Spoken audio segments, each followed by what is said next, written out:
Hello.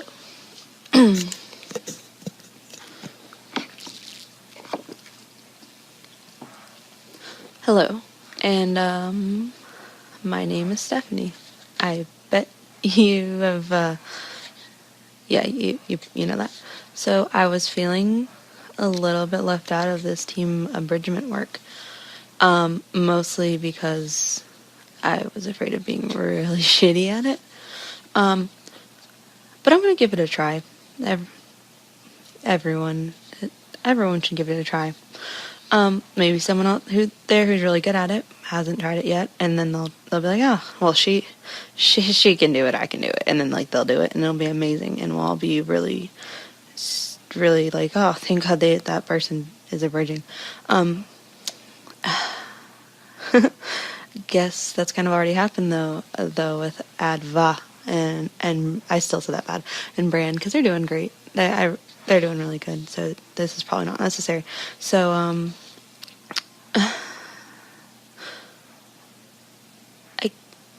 I just kind of want to try, I guess.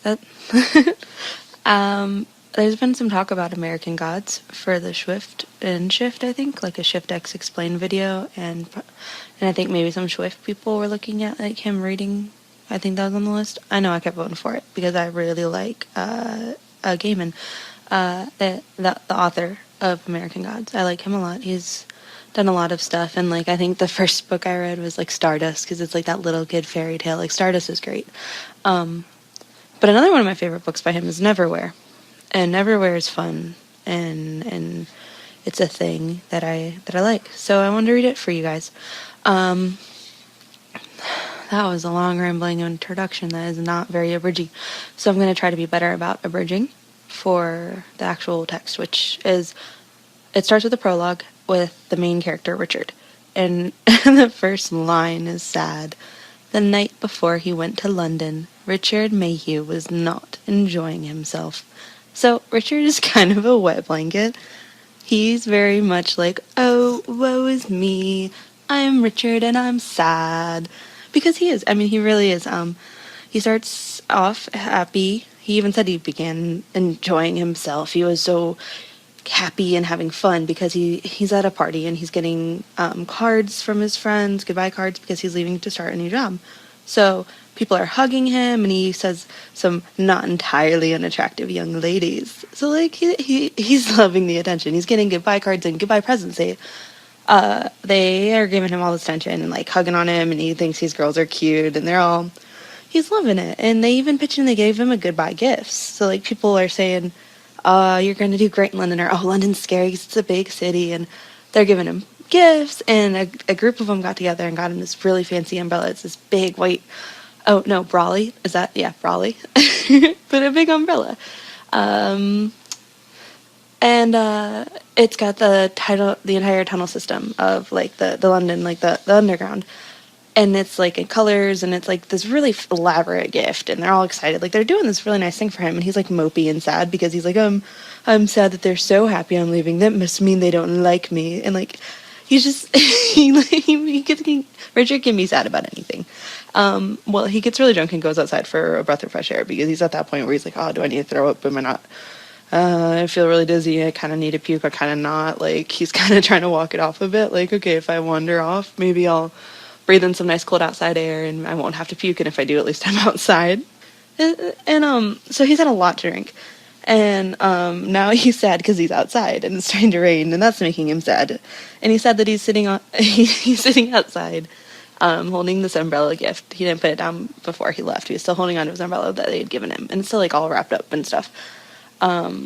Like not wrapped in wrapping paper, wrapped isn't like it's not open. He has not opened it yet, which he should because he's getting rained on, but he's just like sitting sadly, like on the side of the street in the rain, like feeling bad for himself. And this little old lady comes up to him to give him money because he's like sitting in the rain on the street corner. And she's like, here, honey, have some money. I'm a little nice old lady, and you're like a sad, strange man sitting in the dark in the rain, thinking like, you know, he's homeless or something, or at the very least like someone in need of help. And he's like, oh no, how dare, I'm offended and sad because she thinks I'm homeless. Like he's he's mad at his friends for throwing him a party and sad about that. And like he's sad he's getting rained on, but he's not using his umbrella. And now this lady's trying to help him, and he's like sad at her. Like he's just very sad. Apparently, Richard. You know, he's drunk though, so maybe he's just a sad drunk. And he's like, no, I don't want your money. I'm not homeless, and I'm offended you think I'm homeless. And I don't do accents. And that's not what Richard sounds like at all. And the book describes Richard as being really handsome. They're like, where is it? Hold on. He was a fresh-faced, boyish young man with a dark, slightly curly hair and large hazel eyes. He had a rumpled, just-woken-up look to him, which made him more attractive to the opposite sex than he would ever understand or believe. So, like, they set him up to be, like, this super hot, like, everybody thinks Richard is pretty. And, like, the people, like, the girls that he works with, they're, like, all loving on him because they think he's pretty, like. So I guess it's good he's got a nice face because he's a bit sad and, like, whiny. I don't know. Well, not always, but just at this moment in time. In our prologue, he is. So he gives the money back to the lady and is like, remember, before we decided to describe what he looked like, this lady had given him money thinking that a sad man sitting on the corner of the street with, like, his feet literally in the street, like, in the rain is probably homeless. So she tried to give him money. He's all sad, like, I'm not homeless, and gives her the money back. And she's like, oh, sorry, like, my bad. But she seems a bit mystical.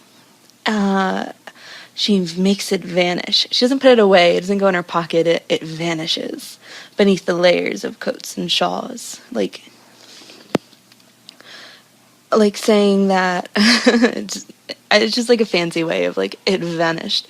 So she's got this mystical vibe. She's got shawls on, and she makes money vanish. And he's telling her he's leaving for London, and she says that she had once been to London, and it turned out poorly. And she ends up offering to read his fortune, and he's like, sure. I mean, like, that's weird, but okay.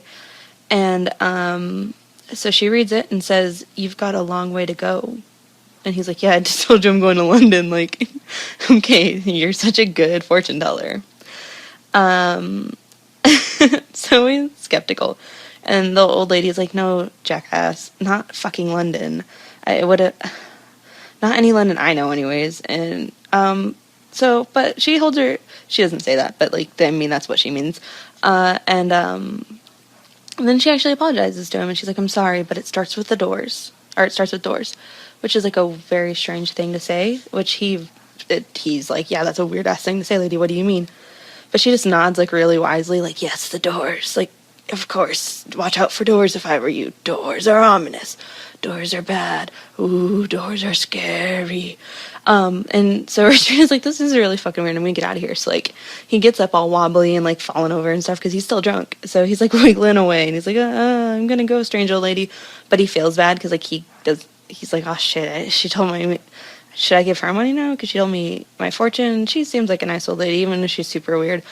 And like spur of the moment decision, he's like, have my umbrella, old lady, and like just gives her this umbrella that his friends had all pitched in and like bought this expensive ass present for him and gave him this umbrella. And now he's like, here, lady, have an umbrella, which neither of them have been using this whole time. They've been standing in the rain getting soaking ass wet.